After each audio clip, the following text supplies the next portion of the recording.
Bonjour tout le monde, soyez abondamment bénis. Que la grâce du Seigneur vous accompagne en tout temps et en toute situation, en toute occasion. Nous allons avoir un petit partage concernant comment est-ce que le Seigneur parle. Comment est-ce que le Seigneur parle? Très souvent on se pose la question, est-ce que c'est Dieu qui m'a parlé? Est-ce que c'est moi-même? Est-ce que ceci, est-ce que cela, est-ce que c'est l'ennemi qui m'a parlé? Beaucoup de questions qui trottinent dans notre tête. On ne sait pas ce qui se passe, on ne sait pas ni quoi faire, ni ce qu'il y a lieu de faire tout simplement. Voyez un peu. Et c'est une situation parfois très très délicate pour les enfants de Dieu de pouvoir discerner la voix du Seigneur, notre voix et la voix de l'ennemi. Voyez un peu. Maintenant, disons, un passage biblique, avec un passage biblique et avec aussi un exemple très clair, on va essayer de voir quand c'est le Seigneur qui nous parle ou quand est-ce que c'est le diable ou est-ce que c'est nous-mêmes en fait. Pour ce faire, nous allons lire une histoire qui s'est passée dans la Bible. Il y en a beaucoup, énormément. Mais on va juste prendre une. On va juste prendre une. On va lire peut-être 4 versets de cette histoire-là. On va essayer de la résumer. Et puis, on va voir ce que le Seigneur veut nous dire au travers de cette histoire-là. Genèse chapitre, Genèse chapitre 41, le verset 31 au verset 35 même. Il est écrit: cette famine qui suivra sera si forte qu'on ne s'apercevra plus de l'abondance dans le pays. Si Pharaon a vu le songe se répéter une seconde fois, c'est que la chose est arrêtée de la part de Dieu et que Dieu se hâtera de l'exécuter. Maintenant que Pharaon choisisse un homme intelligent et sage et qu'il le mette à la tête du pays d'Égypte. Que Pharaon établisse des commissaires sur le pays pour lever un cinquième des récoltes de l'Égypte pendant les 7 années d'abondance. Donc voilà un tout petit peu notre verset de base aujourd'hui. Mon frère, ma soeur, c'est une histoire qui se passe en Égypte. L'histoire de Joseph avec Pharaon. Le Seigneur va parler à Pharaon dans son songe. Pharaon ne connaissait pas le Seigneur. Voilà, il connaissait juste ses faux dieux, ainsi de suite. Mais le Seigneur va se révéler à lui comme quoi le Seigneur fait ce qu'il veut. Il peut se révéler aux païens, il peut se révéler à ses enfants. Maintenant, c'est à nous d'être à l'écoute du Seigneur. Et Pharaon, ne connaissant pas ce qui s'est réellement passé, il va consulter en fait ses marabouts, ses enchanteurs ou ses féticheurs pour vraiment savoir la signification du rêve. Ils n'ont pas pu donner l'explication, alors on a fait appel à Joseph. Et Joseph est venu pour expliquer le songe à Pharaon. Et très intéressant ici, ce qui fait en sorte qu'on puisse vraiment nous appuyer sur notre thème, c'est que Joseph va dire à Pharaon: écoute Pharaon, si ton rêve s'est répété 2 fois de suite, si ce que le Seigneur t'a dit s'est répété à 2 reprises, sache que c'est un rêve qui est vérité, qui est véridique, sont des choses en fait qui se passeront. Voyez un peu. Voilà un tout petit peu ce que le Seigneur a dit à Pharaon. Enfin, voilà ce que Joseph a dit à Pharaon.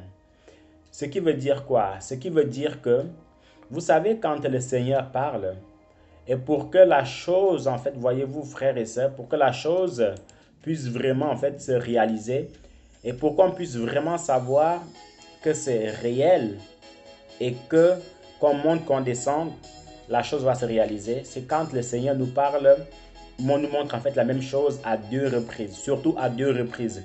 La première prise peut peut-être être sur le fait que voilà, c'est nous-mêmes, ça vient de nous-mêmes. Donc on doute et tout ça, donc c'est vrai que c'est pas évident. Mais par contre, si le Seigneur revient à nous et nous remonte la même chose, sachant que là, la chose, elle est véridique, je peux me dire à 100%, sauf si le Seigneur revient sur sa décision. Quand je dis ça, c'est par exemple quoi? Par exemple, le Seigneur dit que va y avoir des morts dans telle ville. Et il nous le révèle à nous, à deux reprises. Si maintenant on supplie le Seigneur, on utilise les mots qui vont toucher son cœur, le Seigneur peut révoquer cela. Le Seigneur peut faire en sorte que ça n'arrive plus, ou ça n'arrive pas. Maintenant, si le Seigneur passe par nous pour nous montrer ces choses-là, et qu'on ne prie pas pour que ça ne se passe pas, mais qu'on prie juste que, est-ce que c'est un rêve qui est réel? En gros, si on supplie le Seigneur pour que ça n'arrive pas, la chose se passera, et puis voilà. Donc, mon frère, ma soeur, ici, on voit comment le Seigneur s'est saisi de Pharaon à deux reprises. Et avec cela, qu'est-ce qui s'est passé? Joseph est venu pour lui expliquer et la chose s'est passée telle qu'elle. Donc, pour dire quoi? Pour dire que quand le Seigneur nous apparaît ou quand le Seigneur nous parle, la première fois, on pourrait être dans le doute, on pourrait être vraiment, on ne sait pas si c'est vraiment lui. Donc, ce que moi je peux conseiller, c'est que quand c'est comme ça, voyez-vous, mon frère, ma soeur, c'est qu'on y est encore dans la présence du Seigneur. On dit au Seigneur, Père de gloire, si c'est vraiment toi, révèle-toi une seconde fois à moi. Vous voyez? Alors, si c'est vraiment lui, si c'est vraiment en fait une chose qui doit se passer, alors le Seigneur reviendra et se révélera à nous. Voyez un peu. Le Seigneur reviendra et se révélera à nous. Maintenant, si la chose n'est pas réelle, et que ça ne se passera pas, le Seigneur ne reviendra pas. Voyez un peu. Parce que vous savez aussi des songes, comme dit la Bible, qu'il y a certains songes qui naissent d'une multitude de pensées. Je m'explique. Vous devez passer le code de la route, le lendemain, et que vous y pensez tellement, si vous rêvez que vous avez passé le code de la route, ce ne vient pas du Seigneur, c'est normal, puisque c'est cette pensée en fait qui vous a trottiné dans la tête, c'est cette pensée en fait qui vous a hanté dans la tête, voilà pourquoi vous pensez code de la route, voilà pourquoi vous pensez permis de conduire. Mais si pour une raison X ou Y, vous n'avez même pas à cœur de quelque chose, et que vous avez un rêve qui vous trouble, vous avez un rêve terrible ou un songe terrible, sachez que c'est un rêve en fait qui est quasiment à 50% qui doit se réaliser. Pourquoi je dis que 50%? Parce que ça peut venir de vous ou ça peut venir du Seigneur. Voilà pourquoi je dis 50%. Maintenant, pour qu'on soit sûr qu'il soit à 100%, soit du Seigneur ou soit de nous, il faut aller dans la présence du Seigneur, lui dire, Père de gloire, voici la situation, révèle-toi encore à moi si c'est vraiment toi et montre-moi que c'est réel. Alors le Seigneur dans sa puissance, dans sa gloire, reviendra auprès de nous et nous dira que c'est bon ou ce n'est pas bon. Voyez? Et c'est pour ça que beaucoup d'enfants de Dieu aussi, c'est aussi une erreur que beaucoup d'enfants de Dieu, nous en tant qu'enfants de Dieu, on commet souvent, c'est que le Seigneur nous visite par des songes, nous visite par des révélations. Nous, qu'est-ce qu'on fait? On ne prend même pas garde. Je m'explique. Durant notre sommeil, le Seigneur se révèle à nous et il nous montre quelque chose de dangereux, ou même quelque chose de simple ou une bénédiction dans notre sommeil. Et puis, qu'est-ce qui se passe? On dort comme ça sans s'en rendre compte, on dort. Et puis, quand on se réveille, au lieu de prier pour le songe, pour la révélation ou pour la vision, on se lève le matin, on va en fait directement à nos activités, sans même demander au Seigneur, qu'est-ce que tu voulais me dire au travers de ce songe? Qu'est-ce que tu voulais me dire au travers de ce rêve? Et ça, on appelle ça en fait de la négligence.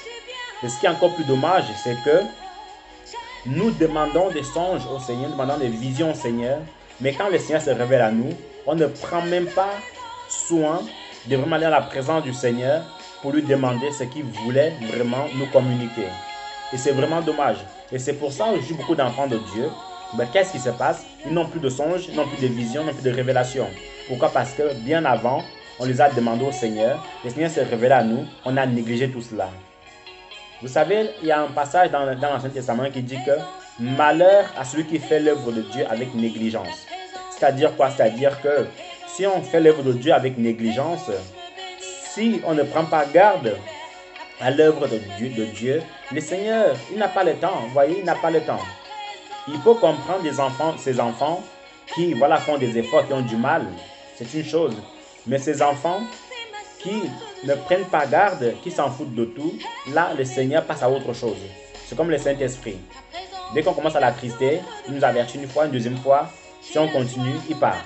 Et c'est notre esprit qui vient. C'est pas très compliqué. Voyez un peu.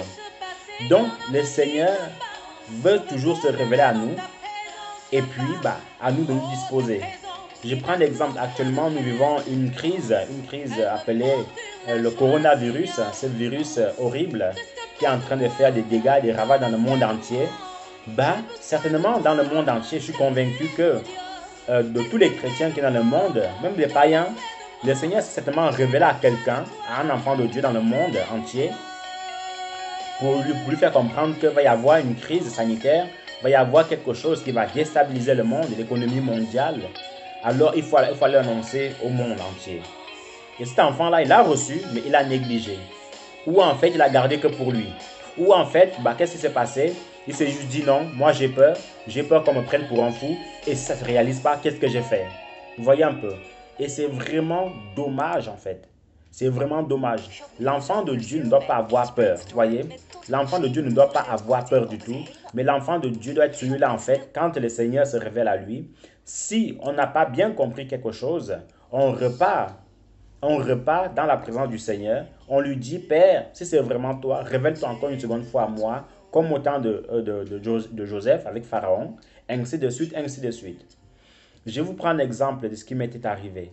Il y a quelques années, peut-être 2 ans de cela ou 3 ans, je dormais tranquillement et le Seigneur m'a montré en vision des crashs d'avion. Voilà, des crashs d'avion.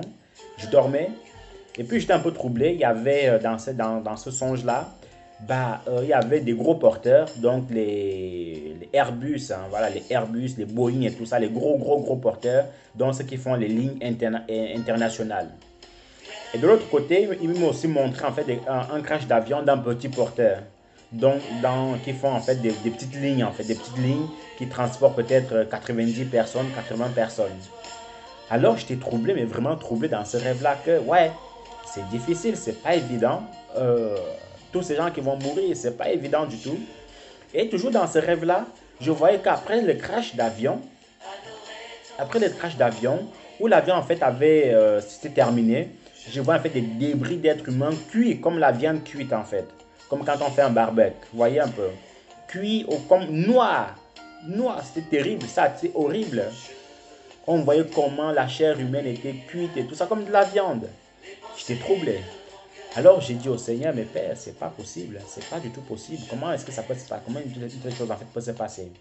Alors j'ai dit au Seigneur que, avant de le partager à l'église, pour ne pas dire du n'importe quoi, pour ne pas qu'on dise que voilà, ça fait longtemps ton songe que tu as lu, il est où? Ça n'arrive pas. Alors j'ai dit au Seigneur, écoute Père, c'est un songe que j'aimerais bien partager à l'église, mais je ne veux pas que ton nom soit blasphémé. Alors si c'est vraiment réel, révèle-toi encore une fois de plus à moi. Montre-moi encore la même chose. Frères et sœurs, qu'est-ce qui s'est passé? Un jour après, le Seigneur est revenu en moi, il est revenu. Il m'a encore montré la même vision. Alors j'étais troublé. Je me suis dit non, il faut le partager à l'église, il faut le partager avec les autres frères et sœurs, ainsi de suite, ainsi de suite.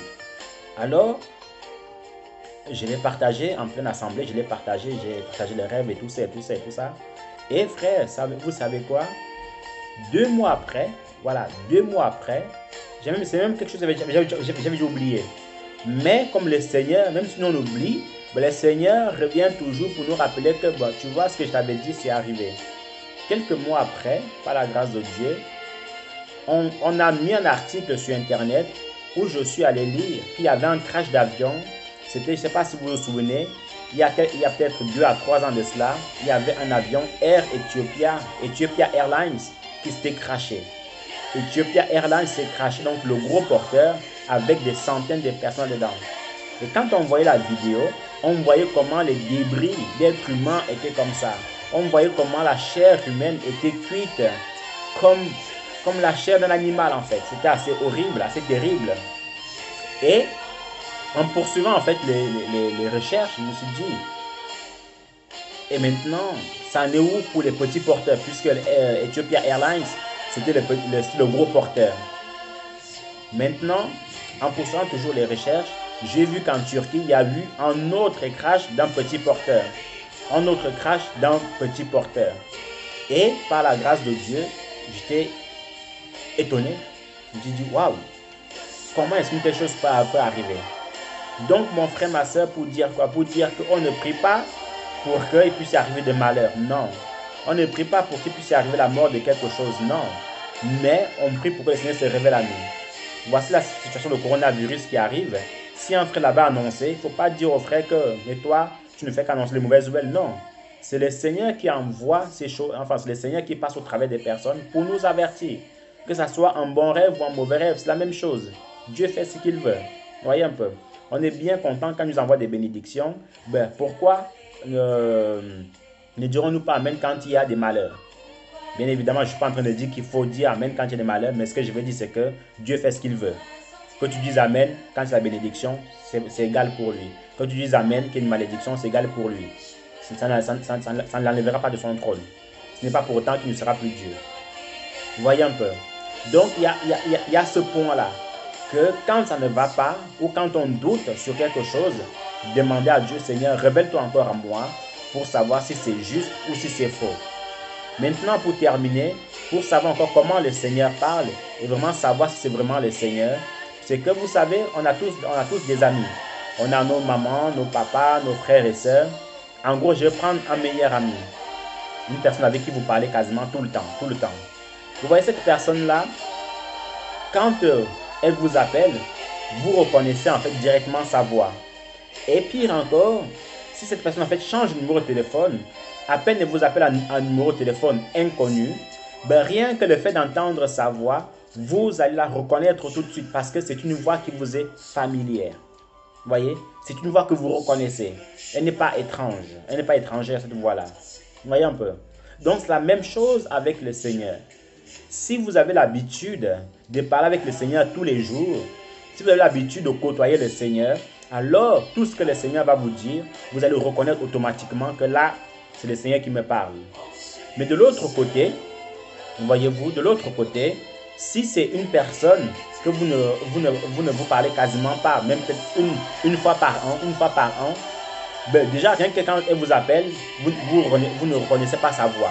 Pourquoi? Parce que une fois par an, c'est quasiment jamais. Vous voyez, c'est quasiment jamais. Alors imaginez-vous si elle change de numéro de téléphone et qu'elle vous appelle avec un numéro de téléphone inconnu ou avec un numéro de téléphone que vous ne reconnaissez pas, bah, ce sera encore plus difficile.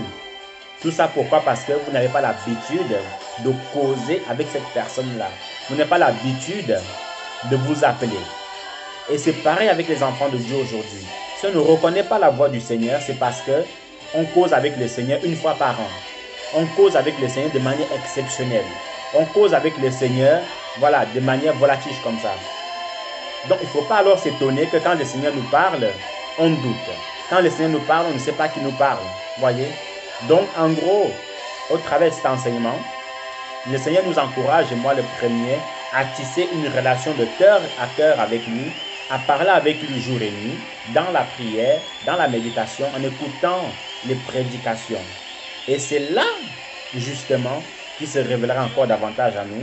Et c'est là, justement, qu'il sera encore là. Et Joseph, Pharaon ne connaissait pas le Seigneur. Pharaon était cette personne-là, en fait, qui parlait peut-être avec le Seigneur, avec le Seigneur, peut-être une fois tous les 8 ans. Une fois tous les 8 ans, ou quasiment pas. Voilà pourquoi il n'a pas reconnu la voix du Seigneur. Il n'a pas reconnu la voix du Seigneur. Et Dieu merci, il y avait quelqu'un qui avait une relation de cœur à cœur avec le Seigneur, appelé Joseph.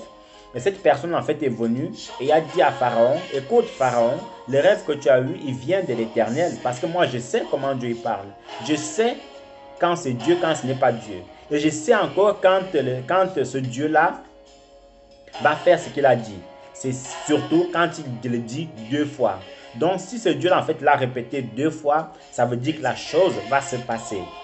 Voilà quelqu'un qui avait tissé une relation avec le Seigneur. Voilà quelqu'un qui avait une relation intime avec le Seigneur. Voilà quelqu'un qui parlait avec le Seigneur. Voilà quelqu'un qui méditait sa parole et il n'a pas tardé à reconnaître que c'est l'Éternel qui avait parlé à Pharaon. Et après cela, Pharaon a dit à Joseph, écoute, tu es très intelligent, alors il va te donner en fait un poste très élevé. Voyez un peu. Donc, tissons une relation de cœur à cœur avec le Seigneur et tout se passera bien. Tissons vraiment cette relation-là que, voilà, à peine on entend la voix du Seigneur, on sait que là, c'est le Seigneur qui me parle, on sait que là, c'est ma chair, ainsi de suite, ainsi de suite. Ne tâtonnons pas. Après, ça peut arriver de tâtonner. Après, ça peut arriver vraiment, au pire des cas, ça peut arriver. Mais il ne faut pas que, à chaque fois que le Seigneur nous parle, on est là, c'est le Seigneur qui me parle ou c'est pas le Seigneur? Non, c'est pas bon. Si c'est comme ça dans notre vie, c'est que nous avons un problème dans notre marche spirituelle. Donc, mon frère, ma soeur, si tu tâtonnais avant tout le temps, je ne suis pas forcément en train de dire que tu es un mauvais chrétien. Non, c'est pas ce que je suis en train de dire. Je suis juste en train de dire que renforce ta relation avec le Seigneur, confie-toi davantage à lui et il te montrera encore des choses merveilleuses, des choses grandioses. Maintenant, toi qui, à peine le Seigneur te parlait, tu reconnaissais sa voix, comprends qu'il faut continuer ainsi, il faut continuer à garder cette relation-là et le Seigneur va te bénir davantage. Donc, voilà un tout petit peu ce que le Seigneur avait à nous dire en cette journée. Que sa grâce puisse continuer à lui dans votre vie et que sa puissance puisse vous accompagner et qu'il nous aide à tenir bon dans la sanctification et dans sa marche avec lui. Soyez abondamment bénis et on se dit à tout bientôt. Bye bye.